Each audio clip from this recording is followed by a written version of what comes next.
Hi friends, நான் சுமிதா. நீங்கள் எப்படி இருக்கீங்க? நான் ரொம்ப நல்லா இருக்கேன்.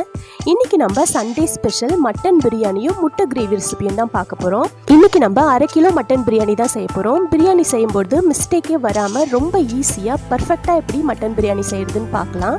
நீங்கள் நம்ம சேனலை ஃபஸ்ட் டைம் பார்க்குறீங்கன்னா நம்ம சேனல் சுமிதா சிம்பிள் சமையலை சப்ஸ்கிரைப் பண்ணிக்கோங்க. இப்போ நம்ம பிரியாணி செய்ய ஆரம்பிச்சிடலாம். நான் 1/2 கிலோ பிரியாணிக்கு 1.5 குழிக்கரண்டி அளவுக்கு எண்ணெய் சேர்த்துக்கிறேன். எண்ணெய் லைட்டாக காஞ்சதும் 2 பிரிஞ்சி இலை, 4 பட்டை, 4 ஏலக்காய், 4 கிராம்பு, 2 அன்னாசிப்பூ சேர்த்துக்கிறேன். கரம் மசாலா சேர்த்துட்டு லைட்டாக வதக்கி விட்டுக்குங்க. இப்போ நான் 1 கப் அளவுக்கு பாஸ்மதி அரிசி எடுத்திருந்தேன். அந்த கப்பில் 3/4 கப் அளவுக்கு வெங்காயம் கட் பண்ணி சேர்த்துக்கிறேன். நான் 1/2 கிலோ அரிசியை 1 கப்பில் அளந்து வச்சுருந்தேன். அதே கப்பில் 3/4 கப் அளவுக்கு வெங்காயம் சேர்த்துக்கலாம். வெங்காயம் சேர்த்துட்டு நல்லா வதக்கி விட்டுக்குங்க. வெங்காயம் நல்லா கலர் மாறணும், அந்த அளவுக்கு நல்லா வதக்கி விட்டுக்கலாம். இப்போ ஓரளவுக்கு கலர் மாறி இருக்கு. இப்போ இதில் 2 ஸ்பூன் அளவுக்கு இஞ்சி பூண்டு விழுது சேர்த்துக்கிறேன். இஞ்சி பூண்டு விழுது சேர்த்துட்டு ஒரு நிமிஷத்துக்கு நல்லா வதக்கி விட்டுக்குங்க. இஞ்சி பூண்டோட பச்சை வாசனை போய் நல்லா வதங்கட்டும். இப்போ நான் 1 ஸ்பூன் அளவுக்கு காஞ்ச மிளகாத்தூள் சேர்த்துக்கிறேன். 1/2 கிலோ அரிசிக்கு 1 ஸ்பூன் காஞ்ச மிளகாத்தூள் சரியாக இருக்கும்.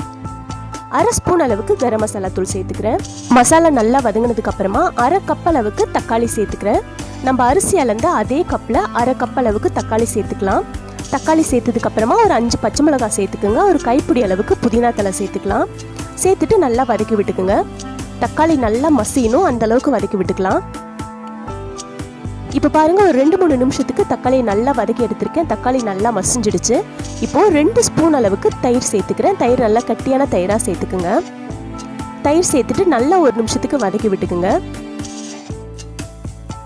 இப்போ தயிர் சேர்த்ததுக்கு அப்புறமா நான் நல்லா வதக்கி விட்டுட்டேன். இப்போ இதில் பிரியாணிக்கு தேவையான தண்ணி சேர்த்துக்கலாம். நான் 1 கப் அளவுக்கு பாஸ்மதி அரிசியை ஒரு 15 நிமிஷத்துக்கு முன்னாடியே கழுவி ஊற வச்சு வச்சுருந்தேன். 1 கப் பாஸ்மதி அரிசிக்கு 1.25 கப் அளவுக்கு தண்ணி சேர்த்துக்கலாம். தண்ணி சேர்த்துட்டு நல்லா மிக்ஸ் பண்ணி விட்டுக்குங்க. இப்போ தேவையான அளவு உப்பும் சேர்த்துக்கிறேன். நான் 1 ஸ்பூன் அளவுக்கு கல் உப்பு சேர்த்துக்கிறேன். தண்ணி நல்லா கொதிச்சதுக்கு அப்புறமா வேக வச்சுருந்த மட்டனை சேர்த்துக்கிறேன். மட்டனை நான் நல்லா கழுவிட்டு கொஞ்சமாக இஞ்சி பூண்டு பேஸ்ட்டும் காஞ்ச மிளகாத்தூளும் போட்டு ஒரு 4 விசில் வச்சு வேக வச்சுருந்தேன். அந்த மட்டனை சேர்த்துக்கிறேன்.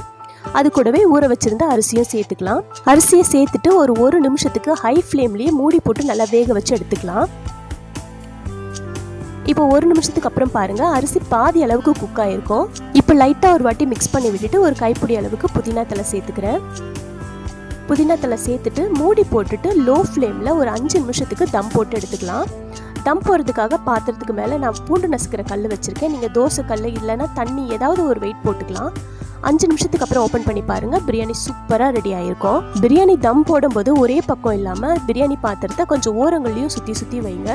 அப்போ பிரியாணி அடி பிடிக்காமல் இருக்கும். நீங்கள் ஒரே சைடு அப்படியே வச்சிட்டிங்கன்னா அடி பிடிக்கவும் வாய்ப்பு இருக்குது. இப்படி நீங்கள் செய்யும்போது பிரியாணி அடியும் பிடிக்காது, அரிசியும் ஒன்றோடு ஒன்று ஒட்டாமல் சூப்பராக ரெடி ஆகி வரும்.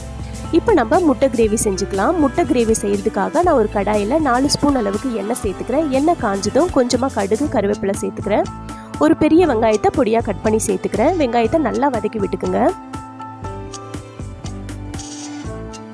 வெங்காயம் நல்லா வதங்கினதுக்கு அப்புறமா ஒரு பச்சை மிளகாவை பொடியாக கட் பண்ணி சேர்த்துக்கிறேன். ஒரு தக்காளியும் சேர்த்துக்கிறேன். சேர்த்துட்டு தக்காளி நல்லா மசிகிற அளவுக்கு வதக்கி விட்டுக்கலாம்.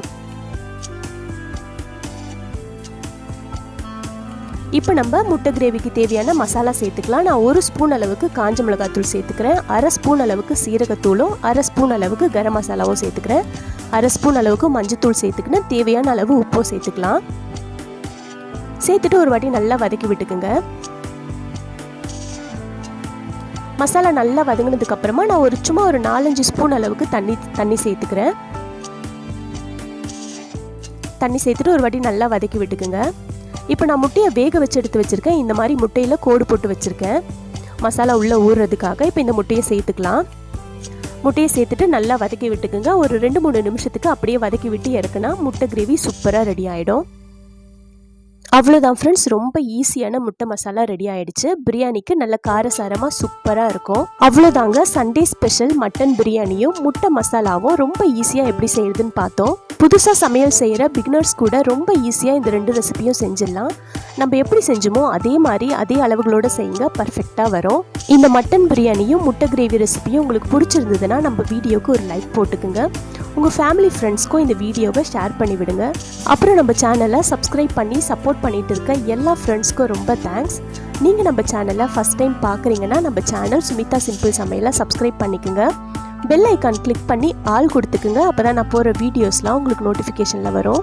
நாளைக்கு இன்னொரு சூப்பரான வீடியோவில் பார்க்கலாம். பாய்.